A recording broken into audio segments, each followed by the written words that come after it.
What is one of the biggest improvements that you can make for your car, whether it's street driven, autocross, racetrack? It's tires.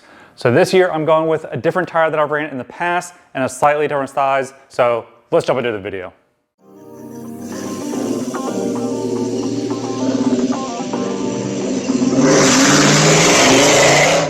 Welcome back to another video, everybody. Quick housekeeping thing, like 80% of you guys are not subscribed that watch the video. So if you are enjoying the videos or want to see more of Autocross or the Mustang, hit that subscribe button. We are so close to 1,000 subscribers. I think we will get there this year. So hit the subscribe button if you want to. All right, if you've been following along on the recent videos, you might think it a little premature to be even talking about tires, as I don't even have suspension on the car at the moment. But when you're given an 80-degree day in February, you kind of jump at the chance to be able to put the tires outside, let them get all warmed up to make them a little bit easier to come off the wheels and the new ones to go on. Tires that I've ran in the past. I ran the Falken RT660s one year. Last year I was running the Nankang CR1s. I really liked both of those tires, but this year I wanted to go with another different tire. So this year I'm going with the Bridgestone RE-71RS. This is a new tire that just came out last year, so I'm excited to try it. I'm also changing up the size a little bit. So I ran the 315/30 R18, and yes, it's always good to have a 315, but I was on an 18 by 10.5 wheel, which is not really the best wheel to have for a 315. Yes, the manufacturer says that it can go on to a 10.5, but this wheel, or this tire, was quite pinched in. So this year I'm going with a 295/30 R18. I think it will be a much better size for the 10.5 wheel. It will be a little bit shorter of a tire, which can help acceleration, but I don't think the car was really lacking in that department.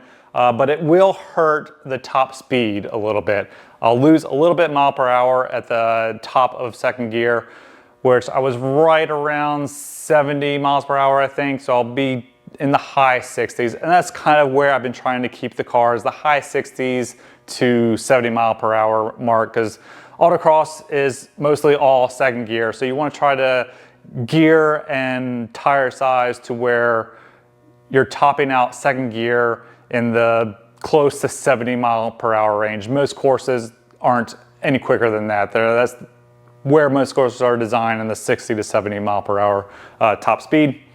Now let's get into a few of the measurements of this tire.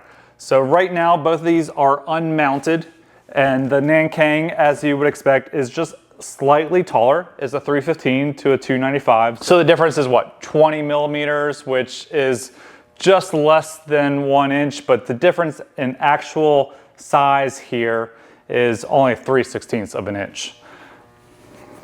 And then the overall size is pretty close, but again, this is all unmounted. Once we get it mounted onto the wheel, it will be a little bit different as the wheels are pinched in, airs in them, things like that.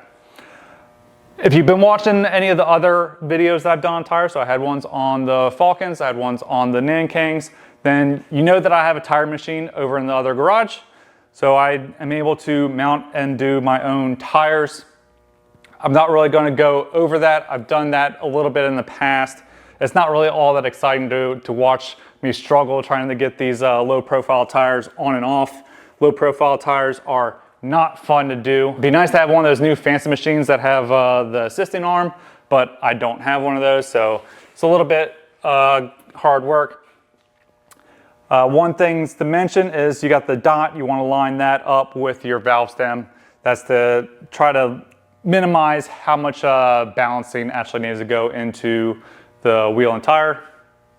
One thing that I did different this year, I did the heat cycle from Tire Rack. So I'm hoping that will just kind of help get the tires up to speed a little bit quicker. I don't have to do any of the heat cycling thing where you heat them up and then take them off and let them sit for 24 hours at a minimum. That's something that I just can't really do. I can't really go out and do a couple laps and get them all hot. In the past, I've tried to just go drive around on the interstate and kind of do a heat cycle that way, but I don't know if that's actually putting enough heat into the tires to where they are actually properly heat cycled. So this year, I spent a little bit of extra money. I think it's 60 bucks for all 4 tires to get them heat cycled from the tire rack. I'm hoping that will help them last a little bit better throughout the season.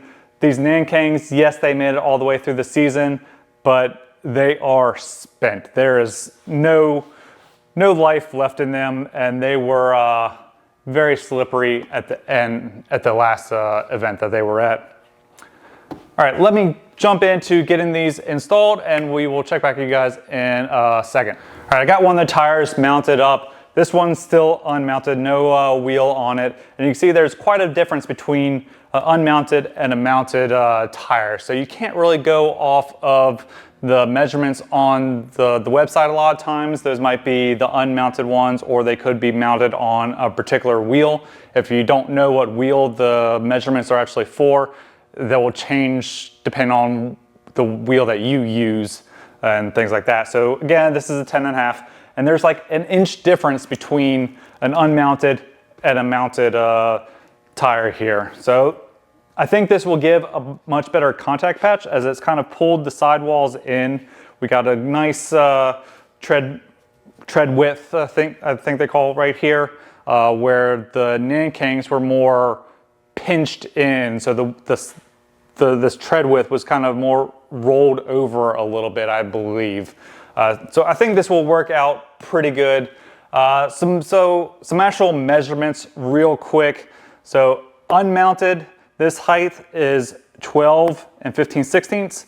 This height is 11 and 13/16. And then the overall diameter, unmounted, was 24 and 3/16. And then it mounted with 33 PSI in it. It's 25 and 1/16. So you can see that it pulled it in, but also pushed the OD out a little bit than how this one was. So having it at an OD of 25 is actually pretty close to the OD of the 315. So my overall speed is not going to be that much difference. I think it was only like an eighth inch of a difference between this height and the 315 height. So not much of a difference, I think. All right, as far as the tread pattern on these, it's kind of similar to the Nankangs. So I think they will work out really well. These grooves are deeper than what were on the Nankangs. That might help with them performing in the water a little bit better. I didn't really race these ones. I think I only had one event that was maybe in the rain, and they did quite well. Hopefully we won't have too many events in the rain this year. Hopefully it's all in the dry, but overall this tread pattern looks like it should work out really well. I like this tread pattern, just the looks of it, a little bit better than the Falcon look on those ones. And I really liked how these ones looked, and I really liked how these behaved. I really like these Nankangs. I think they did really well. They just did start to drop off at the end, but they got all the way worn down, where the Falcons, they did drop off at the end, but they still had a lot of tread life left. So I like that I was able to use all the tread of these ones, and they lasted all the way up to the last event, still being really competitive. Hopefully these tires do the same. We got a lot of events coming up. Hopefully the car is going to be really competitive this year with all the suspension and engine changes that I'm doing, and now we got some good tires to go on there. Hopefully these are going to still perform really well, even though them being a little bit smaller of a tire, and hopefully we can still beat up on those guys running the 315s.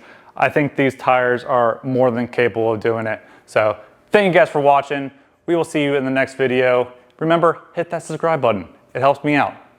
See ya.